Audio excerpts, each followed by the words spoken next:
Rita Rivera is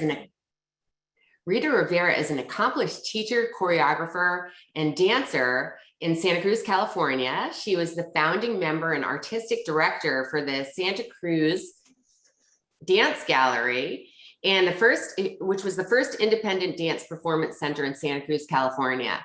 Her investigation into the healing arts is her life's passion. She's traveled into the high Andean mountain passes and to the shores of Lake Titicaca, visiting and sitting in ceremony at sacred sites and temples with extraordinary medicine men and women. Rita's journey took her to the medicineless hospital in China, where miraculous healings occur through using the ancient practices of Qi Gong.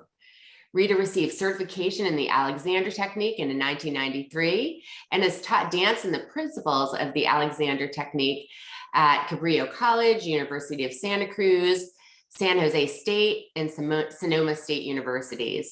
She's traveled to and received certification in Qi Gong from, I'm not even going to pronounce that province in China. So welcome, Rita. It's such a pleasure to have you here. Thank you. I'm excited to be with you for this time. Well, I'd like to start with the question I've been asking so many of our guests. How does breath work factor into the work you do in the Alexander Technique or your movement, restorative movement work? Yeah.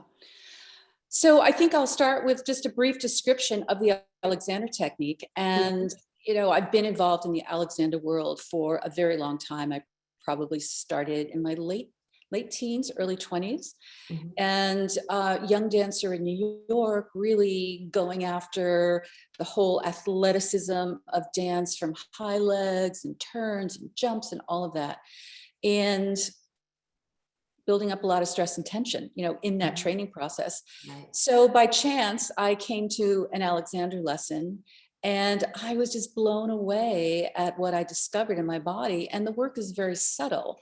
So it really was a tremendous opening for me when I discovered the Alexander Technique. And I have to apologize. There's someone at the door. I'm at the studio. So I'm sorry. Hold on for a second. No worries. And I think we've had a few experiences during this summit that have given us the opportunity to squeeze in some extra breathing practice. So just, coming into our tall spine, softening our belly, and just breathing all the way down into the lower lungs. And then taking a full Okay, sorry about that. No worries. There's been lots of opportunities to do breath work, and I've been introducing the practices so it doesn't look odd that I'm sitting here doing the breath work. Right, exactly. The listeners probably don't need to be doing it during the stressful periods of the summit, but I do. So I know. I thought to myself, no one's going to be here on Saturday morning, so I didn't expect anyone to be at the door. But yeah, it's anyway, part of the new remote work world. Thank you. So just getting back to the Alexander Technique, when I first did that class, I was like, oh my God, I just discovered more ease and more space in my body. And I also noticed that with continued study, how it began to impact the way I trained. And that's why the Alexander Technique is pretty well known. I think it used to be, I don't know if it still is, but it used to be taught at Juilliard in New York, at ACT, the American Conservative Theater in San Francisco, because it brings about more of a kinesthetic sense of your use. And most of us kind of go unconscious about our posture, just as we do our breath, right? We breathe involuntarily, so we don't really think about it. And same thing with our posture. I mean, just everyone who's with us right now, just pay attention for a moment of how you're sitting. Are you collapsed? Are you over the computer? Or maybe you're preparing your tea, and are you aware of how your body is in space? And even in the aging process, it's another really amazing tool to use, because if we don't shift into being conscious of our use, we'll set up a trajectory of how we will age. And generally that's going towards compression. Right. Right. And it's interesting because even myself personally, I mean, I feel really grateful that I get to do this work, because spending so much time online this past year and a half, right, with COVID and doing a lot of Zoom connections, I have found myself kind of pulled over and I'm going, wow, I really need to look at, or want to look at, the way I'm taking care of my mid spine, that thoracic, mid to upper thoracic spine, because we just go unconscious. I mean, that's what happens. We Right. get busy and we start thinking, our mind is thinking about 100 things, family issues, relationships, job, COVID, what's going on. And so we get so locked up in the mental process that oftentimes we do a little disconnect with the body just to get Mhm. kind of through the day. Yep. So the Alexander technique is excellent for building awareness of your use. Mhm. And actors use it, dancers, musicians, singers. It's really great because we are our instrument. And so Mhm. we want to really make sure that our posture is working for us and supporting us. And the one thing about the Alexander technique, it's not like you learn it and I'm here right now, I've got it, I have to be really careful. It's very dynamic. And one of the dynamics that come in to supporting the work in the Alexander technique is breath. Mhm. So you really have this way. I mean, to me, I think about breath as animating the body, right? We become animated, life comes into the body. And so we want to be aware of that correlation as we bring that life into the body, as we bring that breath into the body, that there is a way that everything sort of comes together and integrates really, really well. And those are just two systems: postural, which is musculoskeletal, breathing, lungs, one system, but there are a lot of other systems that come into play to create, a sense of well-being and health and peace and, just a sense of balance in our bodies. Right. And Yeah. if And I've heard it said that we live in a very forward leaning society. So yeah, a lot of times we first thing in the morning pick up our phone, yeah, we drive to work, yeah, we hunch mhm, over our computer, and all of these things impact our posture and compress our ability to breathe. right, So all of a sudden, we talked about yesterday how breathing shallowly into the chest activates the fight flight response. So we're unknowingly, even if we haven't had any stressful news, just the way we're kind of hunched over and compressing our lungs doesn't allow us to fully breathe. It doesn't make it easy to breathe, do the deep belly breathing that we know is going to balance our nervous system. exactly. I mean, that's 100% true. And I look at breath from a lot of different perspectives, and that is certainly one of them. And I'm going to take the audience through a whole breathing awareness exercise, at the end, towards the end of our interview, but probably in a way that they haven't really thought about breath before. But it's just important. It's interesting because I work with a lot of people privately, and one of the first things I always do is I put my hands on it just to sort of check in and see, how are they breathing? Are their lungs moving? Are the ribs moving? Is there a sense of ease on the inhale and the exhale? Is the diaphragm just easily moving? And it's really interesting how most people don't breathe fully or breathe well. Right. And I have come to understand it. This is, my own personal, and other people may agree, other people may disagree, but I think that the breath is also directly related to emotionally what's going on, or any kind of emotional armoring that someone has. This is Hmm. very common. I mean, this is Right. common. And I've not only in my own training, when I was just training to be an Alexander teacher, which is a 3-year training, I was blown away. I don't remember at what point in the process, maybe it was in the first year, I just had this enormous opening and I could feel it energetically. It was like something in my chest, something in my sternum just expanded and opened up.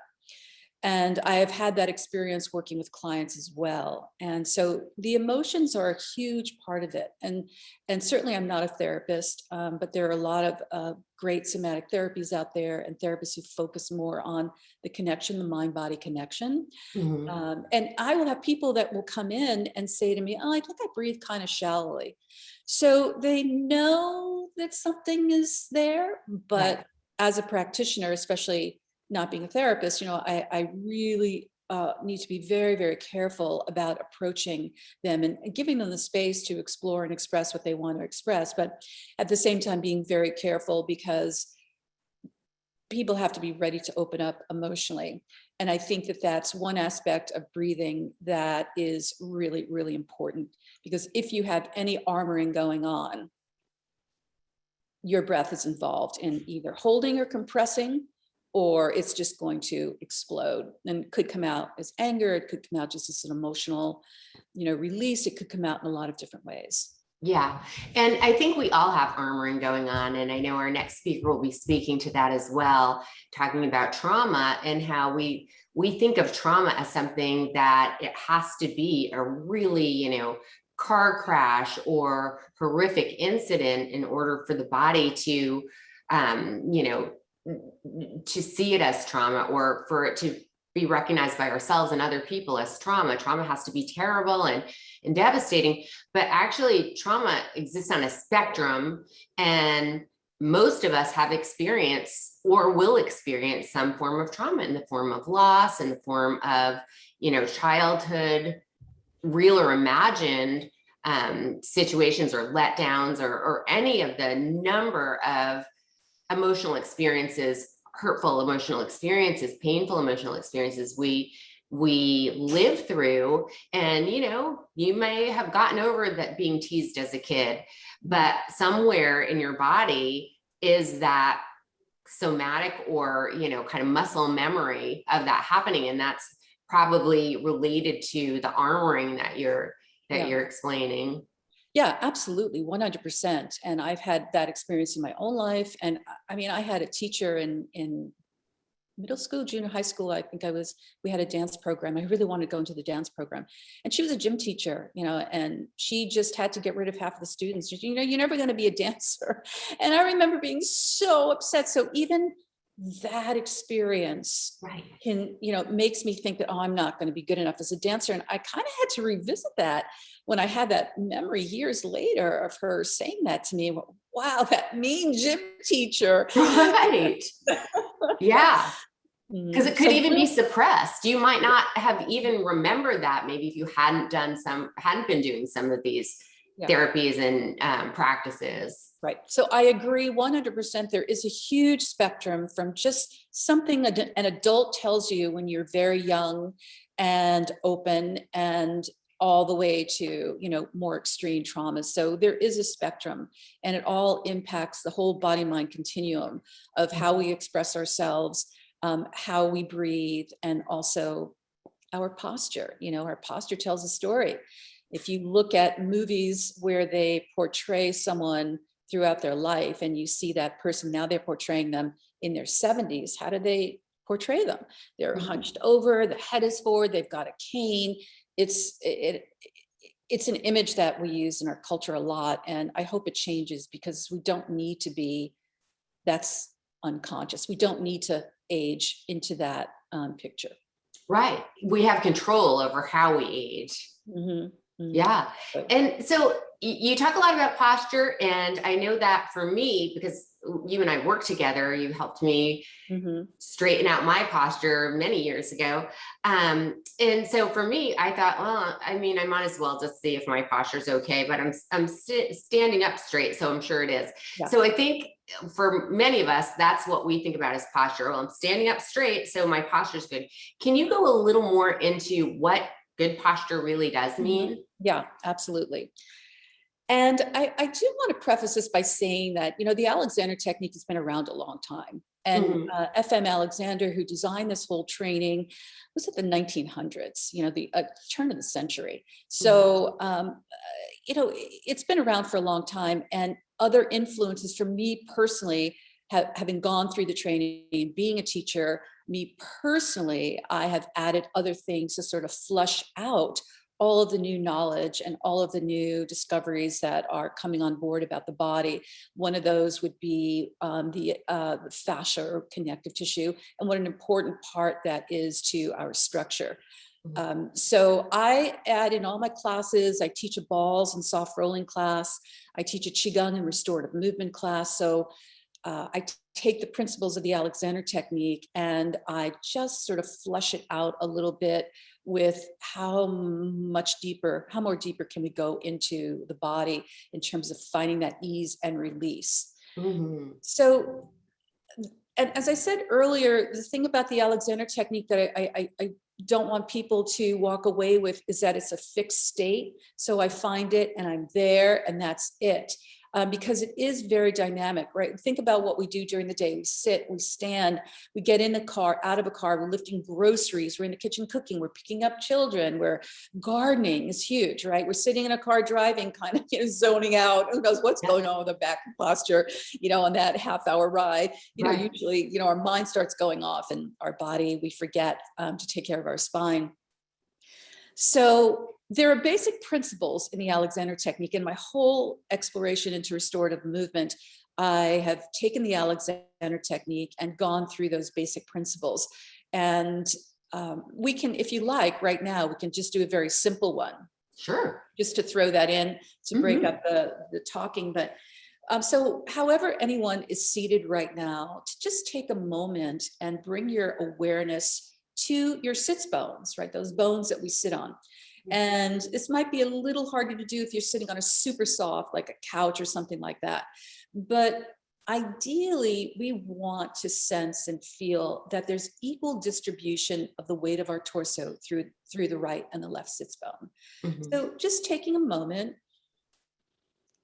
just tuning into breath and breathing, sense of ease through the body, and then take your attention down to the sits bones and the pelvis and the way your pelvis and sits bones are actually meeting the chair. And not to change anything, but just to notice, like, oh, does that feel equal? Or do I have more weight pouring down into my right sits bone or maybe the left sits bone? So just hanging out there for a moment.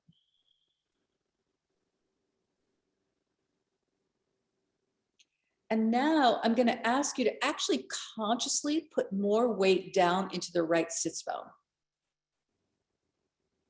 Just consciously, maybe a little bit of pressure there. So all of a sudden it's like, oh, notice what happens in your back, even with such a small, subtle motion.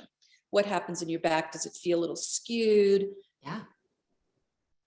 And very gently, now using your awareness, try and come back to that place of balance.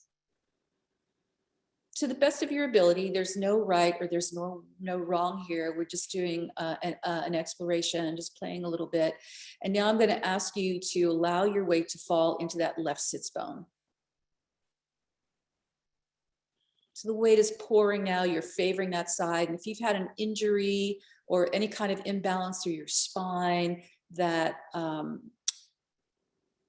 this exercise can be really helpful to sort of hone in and fine tune, how you're actually supporting your weight.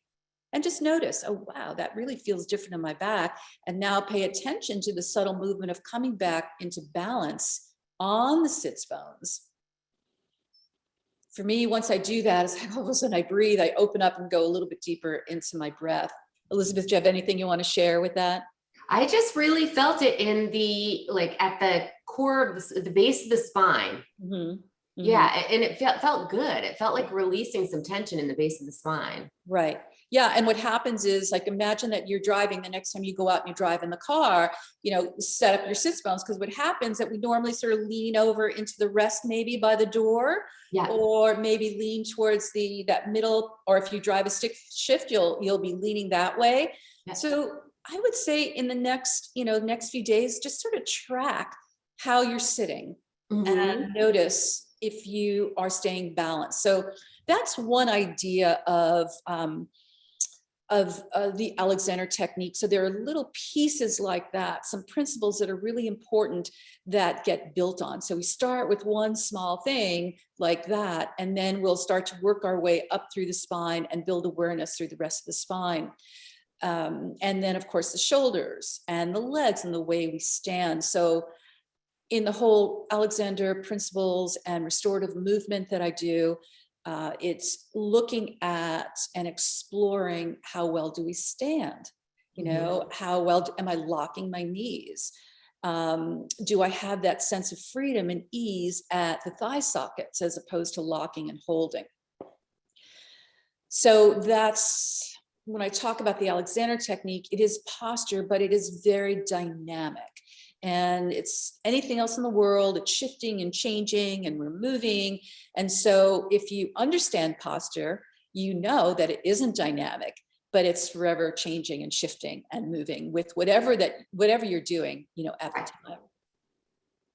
Yeah. And so shoulders, where should our shoulders be in this? I always say for shoulders back and down in breath work, because that helps open up the lungs. Yeah. But, I don't know that a lot of people or that everyone necessarily connects to shoulders back and down. Can you talk a little more about that? So in my languaging, I do my best to move away from anything that's about holding. And so if I gave that direction back and down, I think there's a doing that comes in that people try to do a particular thing. Mm-hmm. So for me personally, I mean, the way I approach the shoulders, and again, we can go into this right now.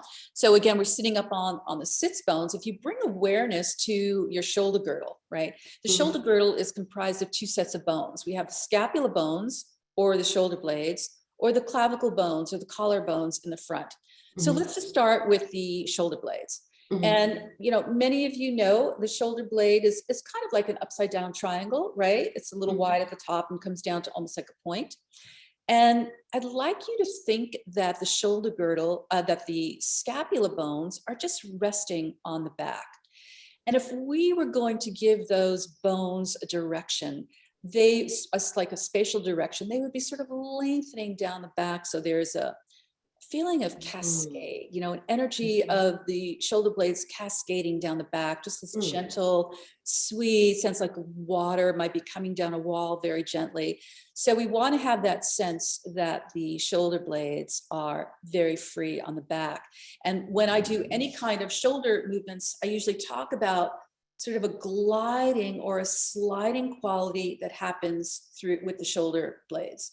So we're not, picking up the shoulders and lowering them down, but if you tune into that sensation of slide or that sensation of glide, we want to take the two shoulder blades and allow them to freely glide up and down the back. Mm-hmm. So that would be my approach to the backbones of the shoulder girdle. Now, if we think about the front, the clavicles, they attach right into the top of the sternum. And I just ask people to think about a lengthening and a widening out. Now, oftentimes when I do imagery with people, sometimes I call it space imagery because I ask you to do it with your mind first so that you're thinking about it first. You're thinking about, oh, okay, well, there are my clavicles and I'm going to think that they are extending out into space. Mm-hmm. And the power of the mind to think that is extraordinary. So working with micro movements, working with that thinking in space is really a powerful way to start to make shifts and changes. So we have that widening. And then I would encourage people to think about those clavicle bones even lengthening and widening out past the shoulder. So you have this beautiful sense of widening in the front of the chest. So just take that for a moment. And now I want you to think that those two sets of bones are resting on the upper ribs. It's a quality of rest of the shoulder girdle. And now you can just take one arm and just gesture it out in space, maybe point at something in the room, but don't change that quality of the cascading feeling of the shoulder girdle, of the scapula bones, of the widening in the front, and the resting quality. So just gesture with your hands a little bit with wherever you are. And as you're gesturing, I'm going to say it again. I want you to think of the shoulder blades cascading down the back. There's a sense of ease with the shoulder blades. And now bring your attention to clavicles. The clavicles are widening out, giving you a sense of opening, allowing the breath to go deeper. Opening the chest, opening the energy of the heart. Let that opening happen. And now you have, as you move your arms at the shoulder girdle, those two sets of bones are resting on the upper ribs. Mm. and rest. And just take a few breaths. And certainly in a lot of breathing practices, and Elizabeth, you can speak to this, in a lot of breathing practices, there may be certain things that you want to do as you're doing the breath. So there might be more of a hold that you're doing in certain ways. So what I've just taken you through is just a basic principle of how to approach your shoulders. So I'm picking up, my phone, I'm grabbing my glasses. I'm not unconscious, and I've seen this over and over. I think I'm pick up my phone, someone lifts their shoulder. As opposed to keeping that down. So even next time you're preparing the meal and you're in the kitchen, just think about that. What am I doing with my shoulders? Right. Yeah. And I love the feeling of expansiveness that comes from widening the clavicle, which typically I don't even think about my clavicle. I never think about my clavicle. And I guess I'm going to start. Yeah, exactly. Yeah. And of course, then the arm bones just sort of hang from that structure. And in my Qi Gong class, I work a lot, and I'll share it. It just happened to me the other day. This is a really quick story that I did some body work with someone who's really talented body worker here in town. And it's been about 1.5 years since I've done some body work. And I just felt I needed to check in. I like to do body work preventatively with the practitioners that I see, just to keep myself, but it's been a while. But the past 1.5 years, especially that we've been staying in place, the COVID, all that stuff, I have spent a tremendous amount of time in the studio and doing personal work and really diving deeper into my classes, the restorative movement and Qi Gong, and also the balls and soft rolling. And I've been doing it a lot, and not only in class, but also for myself personally. And when I had this session the other day, I was blown away by how I felt spatially and how I felt internally, because of all the work that I've been so focused on the past 1.5 years. It made a huge difference. And even the practitioner said to me, wow, you've got a lot of movement happening, because I was really working with him with my breath, wherever his hands were. Like, yes, I was breathing into that area. And I felt this incredible sense of space. And I really attribute a lot of that to my Qigong work, and also to the consistent practice that I've had in terms of feeling that spaciousness in my body. Wow. Yeah, it really does make a difference. And I think a lot of this energy work, people go, am I really going to be able to see, or is it just, am I really going to be able to experience actual change, or is it just psychological? And no, it isn't. It's structural. So that's awesome. Structural, and it's also, but like I said, all these things interact. This is a continuum. So you may start working Alexander musculoskeletal, and all of a sudden this next piece will come in. And then maybe you start to try Qigong, and all of a sudden you're working energetically and creating more space internally. And, in the Qigong, we actually do sounding. We sound through the different systems. And my last 3 classes, we've been working on the bone marrow and sounding inside of the bone marrow, because, that's how we're going to support our immune system. I mean, especially now, we want really strong immune system. So not only is diet super, super important right now, more than like ever, to keep our immune system really strong, but also from giving our stem cells those boosts, right? And that happens, stem cells are produced in the marrow. So just like we talked about that imagery of the clavicles expanding and opening in space, there's also a way, it's almost like we're ventriloquists, right? So we take our mind and our intention of what we want to do. So we can take that intention, let's say we're sounding into the humerus, the upper humerus bone, to sort of stimulate the marrow in that bone. We can just shift our attention there, and it can happen. So I love that. We're really, when you're practicing Qigong, especially the way I do it with the visualizations that I use, we become ventriloquists. That's awesome. Quantum ventriloquists. Well, I love that. And for people who aren't quite sure what to, I mean, we've seen the word Qigong. Sometimes it's hard to pronounce. Can you explain exactly what is Qigong? Yeah. So, Qigong it's Chinese word. I mean, different cultures will have different words. The Japanese call it Qi. Qi, prana is an Indian word. So it really is fundamentally the energy of life. It's what gives us life. It's what gives the trees life. What creates the universe. It really is this fundamental consciousness that Mhm. is life. And there are many, many different forms of Qigong. You can go back thousands of years and you've got all these different lineages that happen. So I'm kind of a modern Qigongist.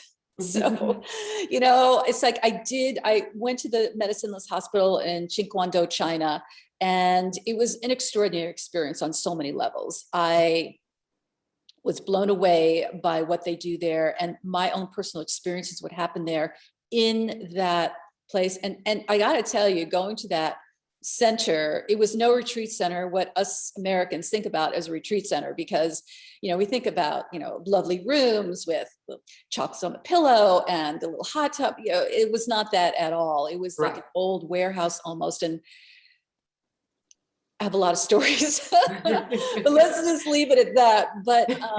But I was blown away by energetically what happened there, and lots of stories. But people heal themselves. But here's the thing, and I've been working with people over the years who have like Parkinson's, MS, and other things that are more. Take a different hold on the body than just your posture, but it takes, if you do have something that's more serious like Parkinson's or MS or other things along that nature, that it takes a consistent practice. The Mhm. people that are at the medicineless hospital in China, they go there because their doctors there in China say, you have two choices: go home and die, there's nothing we can do for you, or go to the medicineless hospital. So those people go there out of a last ray of hope, but they practice Qigong for 7 or 8 hours a Mm. day. And that's why, Wow. yeah, that literally it was amazing. I mean, they are practicing 7 to 8 hours a day, and that's why they heal.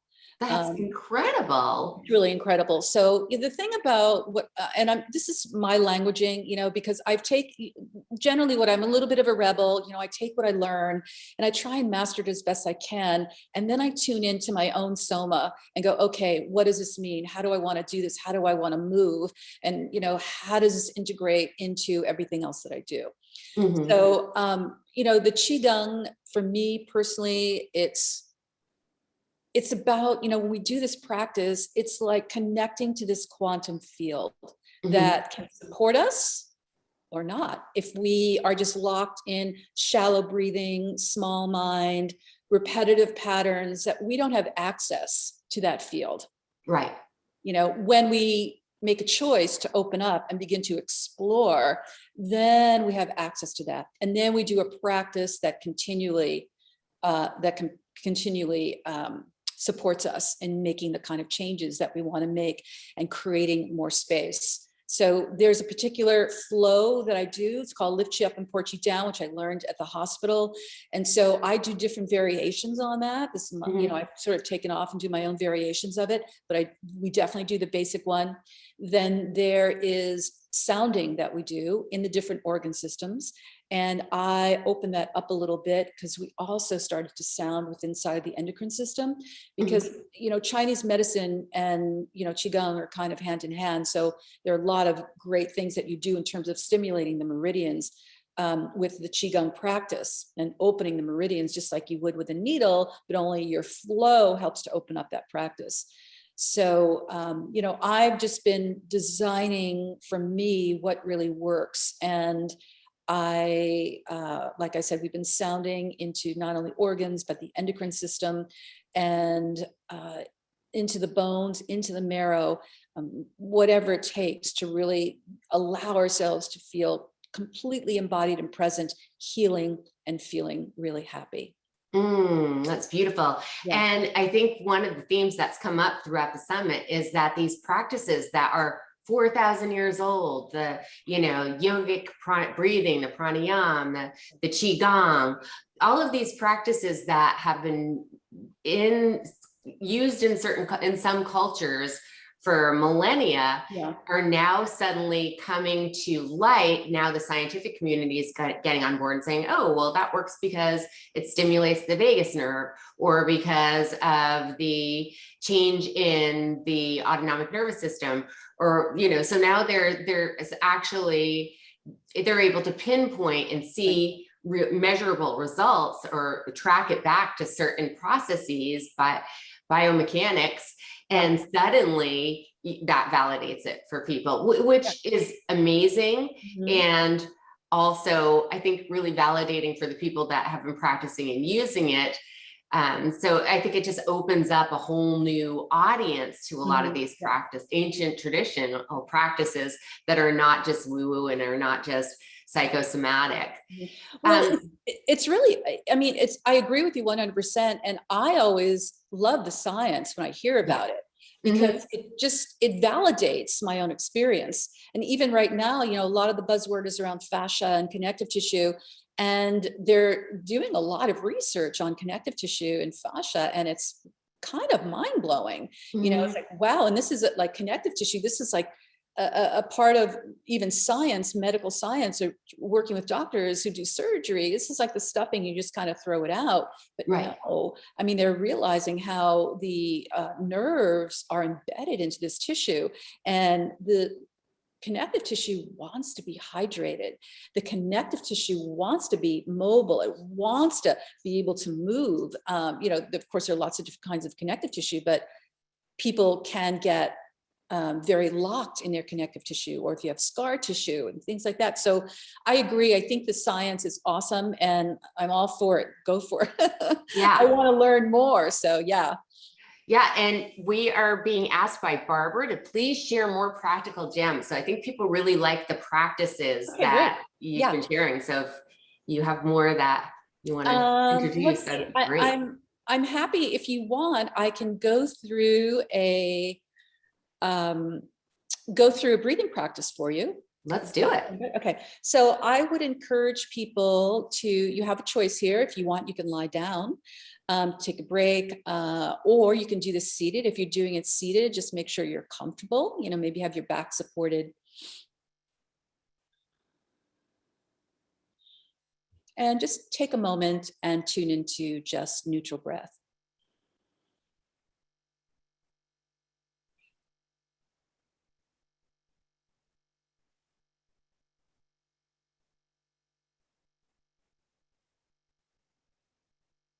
Just noticing your breath and your breathing without trying to shift anything or changing anything. Just notice.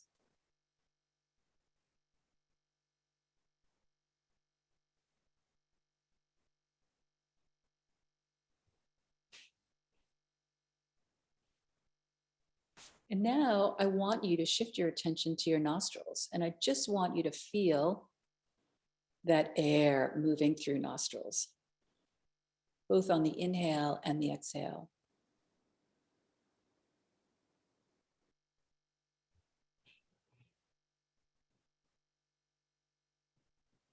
Feel the air move through the nostril passage, feeling it come down into the lungs.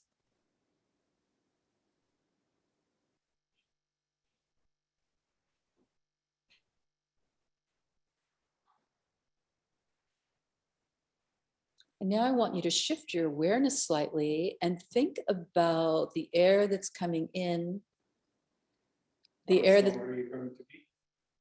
I'm in the middle of a practice right now. I'm about 30 minutes. Yeah.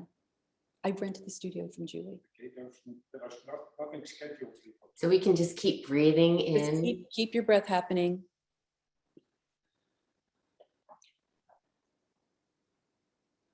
And just feeling the inhale and the exhale through the nostrils. And now I want you to change your focus, and I want you to think about this swirling energy of air that comes through the nostrils, swirling through the lungs, unlike just a linear process where you're inhaling and exhaling. I want you to think about the swirl that happens.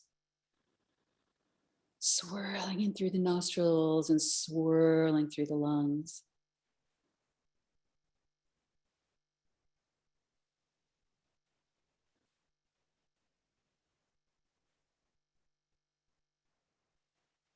And allow that swirl of energy to move, to assist your lungs to move into an expansion.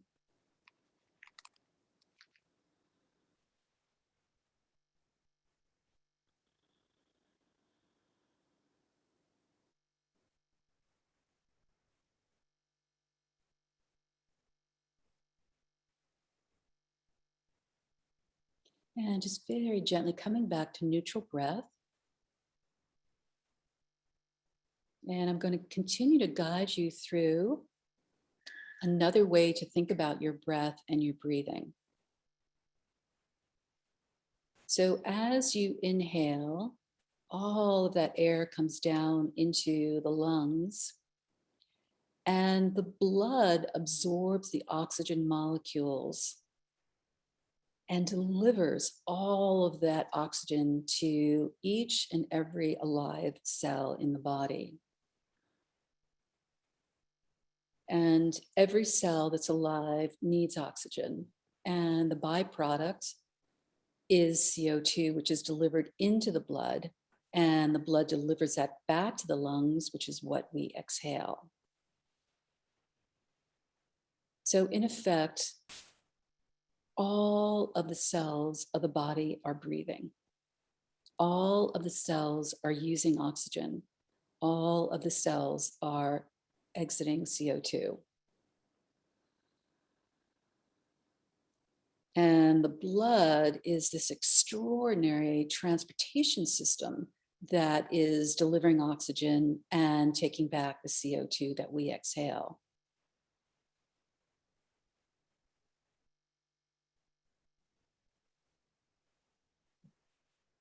So in effect, our whole body is in a process of cellular breathing.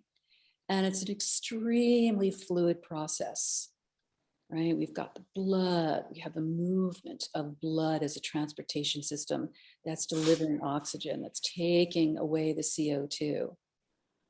Full-bodied breath, full-bodied cellular breathing, this fluid exchange of molecules that happen.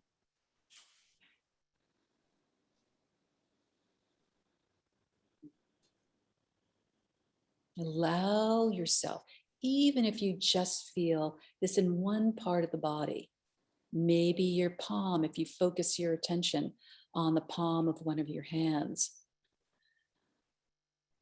and tune into cellular quality of breath, inhale and exhale in just the palm.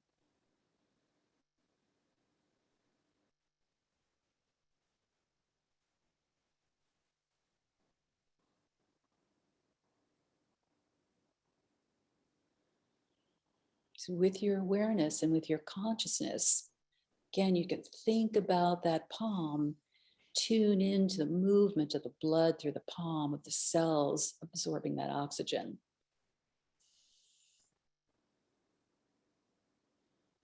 Releasing CO2.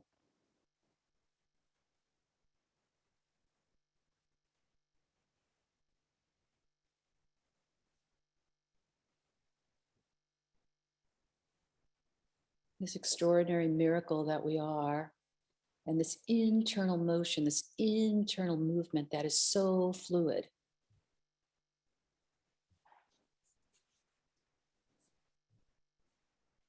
And the lungs are that interface for us with bringing in oxygen and expelling CO2.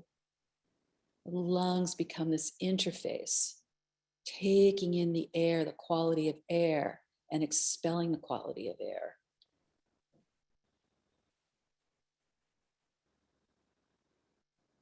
And below that, there's this extraordinary movement of fluids that happen.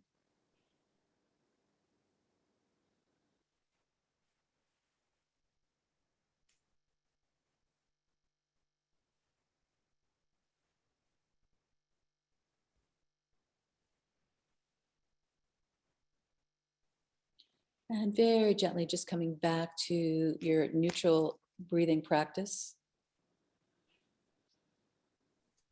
And if you're lying down, you can just start to move fingers and toes. You can do that if you're seated too, just to get a little bit of movement back into the body.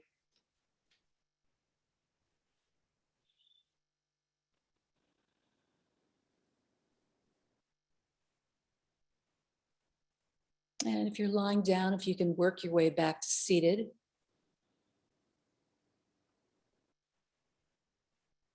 And if you're seated already, let's bring our attention back to the sits bones. And if you've been on the floor, once you come back to the chair, once again, bringing awareness to sits bones. And inviting in that balanced coordination, right? So the weight of the torso meets the sits bones, and we want to have equal weight distribution on the right and on the left. Without judging what's right or what's wrong, just to the best of your ability, the best effort that you have, just to sense that balance. And now feeling how the belly gently expands and contracts with the movement of the diaphragm and the breath of the lungs.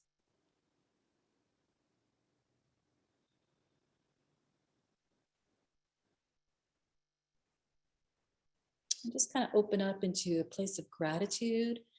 So many things to be grateful with whatever is going on in life. There are so many things to be grateful for. It's the fact that we are here together. We're breathing right now. There's so much air. There's so much chi that's coming to us. It's just unending. We couldn't possibly even use what's available. Breathing that oxygen to the body and having so much gratitude for our ability to be here today and to just breathe and to be present. Appreciation, gratitude for our bodies with whatever limitations we may perceive. Let's just take one deep, full breath together. And from sitting with the sits bones, just very gently feeling that balance of the sits bones, just rounding the back and spine. Let the arms float overhead and just a very gentle extension of the spine, rounding the back and spine, and easy extension. And rounding the back and spine. Now keep this going, find your own pace here. And I want to challenge you to feel that fluidity in your back. So imagine all those muscles in the back being super fluid as we go into the extension and the contraction of the spines of the back. Fluid undertone and breath. Fluid undertone and breath. Now imagine our shoulder girdle resting as we are exploring this extension with the spine. Breathe, fluid undertones, and we have that resting quality in our shoulder girdle. Fluid undertones and resting quality. And just making this motion smaller and smaller until we just feel this very gentle wave through our torso. Allow the spine to be free, the back muscles free. We have that cascading feeling. So how would the shoulder girdle, how would the shoulder blade feel on your back if it was truly fluid? If there was a feeling of that bone just cascading down the back, how would you experience it differently than as opposed to using muscle to make this action happening? But we want to tune into that fluid undercurrent and fluid undercurrent and making this smaller and smaller.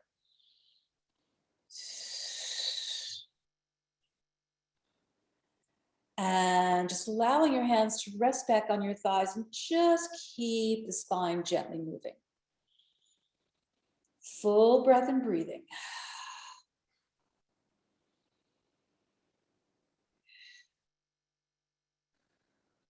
Oftentimes I'd like to use an audible exhale to just sort of move all of that air out. Feel a little bit more of that motion and movement of the diaphragm. And just gently coming back to neutral.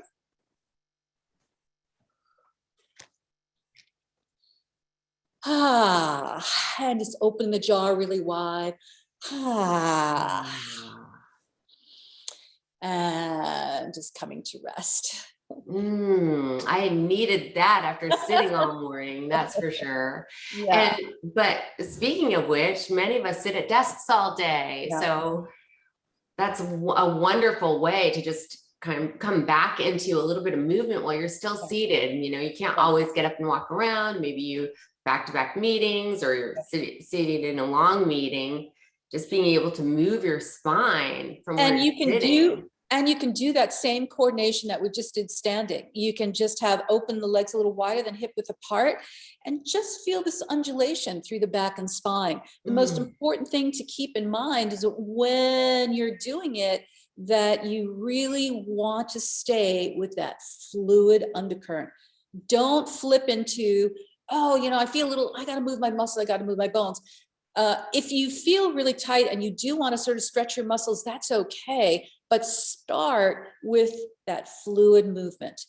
And just remind yourself, hey, my body is 60, 70, 80%, 90, I don't know, fluid. So tune into that motion first. And then if you feel, okay, now I want to go for a little bit more of a stretch here, then you can go for more of a stretching activity. But I think it's really great to start in a place where you're reminding yourself that I'm a fluid being. I can sense that fluidity. And then from there, you can go into more of the extended musculoskeletal stretches. Yeah, and that's something we always forget. I think that was what came to mind for me when we were seated and you brought our attention to the full body fluid movement, the blood and breathing into all parts of our fluid body while it's moving. It's like you think of yourself as just sedentary and seated, but actually you're always moving. So. There's a lot that's happening all the time. And Debbie says, my body is thanking you, Rita. Thanks for sharing that. Yeah. Barbara says, wonderful, thank you. So just, now that we're on this topic of people who are seated a lot during the day, how can we move our spine from our seat in a way that, and why should we do that in a way that helps to keep our spine healthy and our bodies healthy? Yeah. So unfortunately, we don't have time to go into, the whole coordination of the torso, balancing the 3 weights of the torso, because that's really critical in terms of taking care of yourself, both in standing and sitting. And I just encourage people all the time that if I'm seated, if I have a job or I have to be in front of the computer for 6 or 7 hours, or maybe even more, you have to stand up. That is part, you have to have in your mind, in your body, a wellness approach to the new normal of being online so much. And it can't be overlooked. And there's nothing you should be doing or could be doing that doesn't give you that time to say, okay, I need to stand up. Let me just roll forward, extend through the spine. And let me just take a little side lift and go through the lateral motion of the back and spine. Part of the restorative movement that I do is about approaching the spine from all the planes of motion that it actually moves. We go into extension and forward movement. We go into lateral movement so the spine can curve laterally. And there's also the spinal curve, right? The spinal motion. So all those 3 things now, for me and my work, I approach those. Those are very, they are accepted, in the circle of spine and medical world, that we do move in those 3 planes. But I add the fluid motion, which is what we just did a little bit of. And that was just a little taste of it. But those 3 things are really critical. You want to keep your back healthy. And it's just so important. And all of us want to feel good. Who wants to wake up with a backache? Who wants to have chronic issues in your back or in your shoulders or your neck? So a wellness plan is critical. And a wellness plan is not just put into place because I have a problem. A wellness plan is, how do I keep myself feeling great? And how do I move through life feeling great? So it's just like having money in the bank, right? You don't just have to get money together right away because I have a problem, or I want to buy a house, but I don't have any money in the bank. You start to save for that. You put money away. You have some savings in the bank for this, for that, for groceries, and then you utilize it. So there's the same thing with having a wellness plan. You want to develop that and follow that plan and not wait till you get to a critical point where, oh my God, I need a chiropractor or I need this, or I'm in a lot of chronic pain. What do I do? So a great time to start is when you're feeling great. Yeah, exactly. Yeah. And so we just have a few minutes left. We have a question in Q&A. Yeah. Nicole asked, which hospital in China did you mention? It was Jinquando. It's called the Medicineless Hospital. It is no longer operating. It was operated by Dr. Pang, P-A-N-G. You can find out about it on the web. And I think there was my understanding is that there were some political things that were going on that didn't allow him to operate. And Dr. Pang was the developer of Qi Gong, lift you up and port you down, Qi Gong. And he was trained in Western and, he was a Chinese doctor, traditional Chinese medicine doctor, and also trained in Western medicine. And he developed this whole system and then created these hospitals in China. And this was in Jinquando. It was about 5 hours outside of Beijing. Awesome. Thank you. Yeah. And I just have one quick question, and then we'll talk about your free gift. So if people are, they're thinking about developing their wellness plan, but they haven't started, or they don't know where to turn, but they want to start with something simple. And you mentioned just standing and moving throughout the day. How frequently should you do that? Like every hour, every 3 hours? Anytime you think about it, what is a good benchmark for people who just want to start?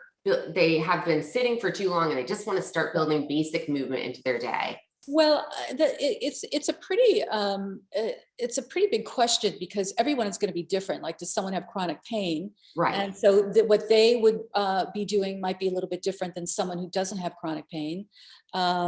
So I think you need to try different things. So, how much time are you sitting in front of the computer? Are you in front of the computer 6 or 7 hours? So your program is going to be different than mine. No, I don't spend that much time in front of the program, in front of the computer. So I think it has to be tailor-made to what you do.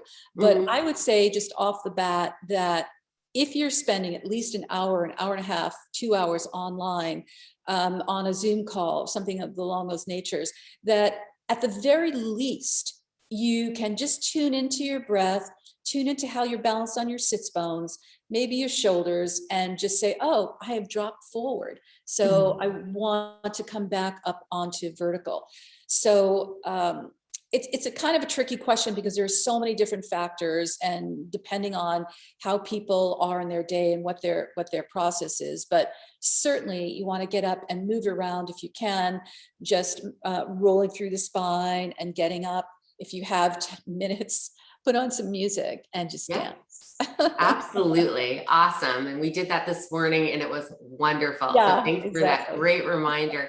And you can dance in a small space. You don't need a big studio to dance in like we have here. I mean, you can dance in a small space, and the more you tune into you and your soma, what your body, how it wants to move, just trust your intuition and trust your body intelligence that it will tell you how it wants to move.